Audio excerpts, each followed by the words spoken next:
This week, I'd like to address the graduates. Congratulations, you made it.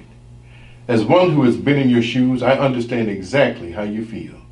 I remember how proud I felt when my name was called and I walked across the stage in front of family and friends. Armed with my official record of graduation, I was off to rule the world, believing that the world was my oyster, and all I had to do was show people my diploma, and it would open right up.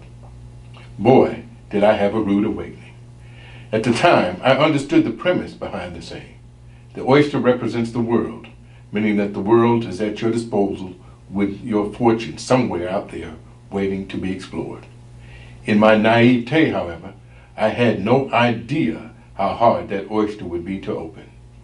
Please keep in mind this was 1978, 26 years before Facebook and other social media sites, a day and time when you applied for a job face-to-face, not online.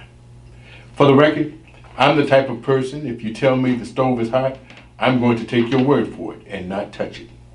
With that being said, you can take what I'm about to share with you as fact, or you can learn the hard way.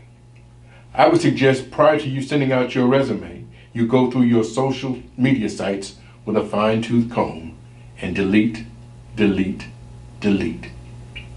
I recently spoke with area human resource managers who say that today, in addition to criminal background checks, they conduct a social background check as well by looking up potential candidates' online profiles.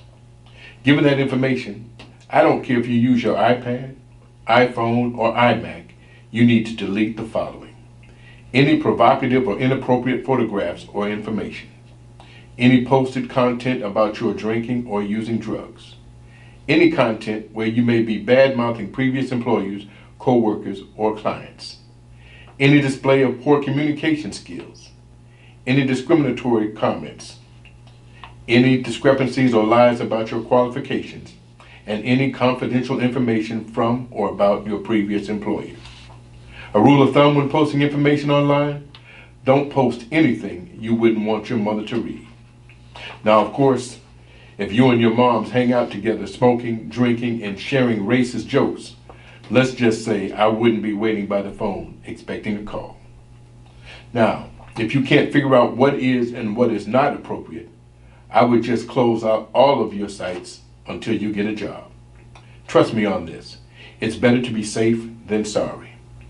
My mother always told me that you never give advice unless you're asked for it, because people won't want to hear it. But as long as I have your undivided attention, allow me to offer some tips that I have learned over the past 39 years since my graduation. Advice number 1, life ain't no dress rehearsal. You can't push a button and think you can do it over.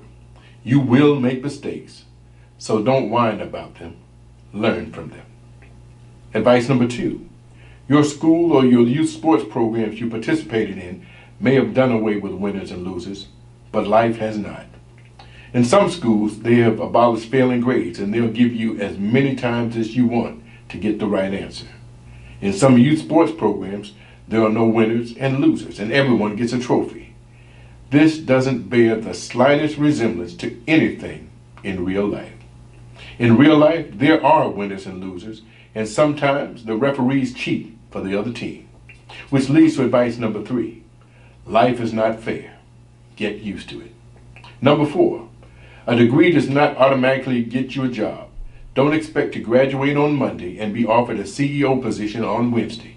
You need to get some real life experience. Advice number 5, society doesn't care about your self-esteem. You need to develop confidence on your own, and while you're at it, some thick skin. Number 6, you will wish you were nicer to the nerds in your school. Chances are you will end up working for one. Advice number 7, don't make a permanent decision based on a temporary situation. Times are going to be tough.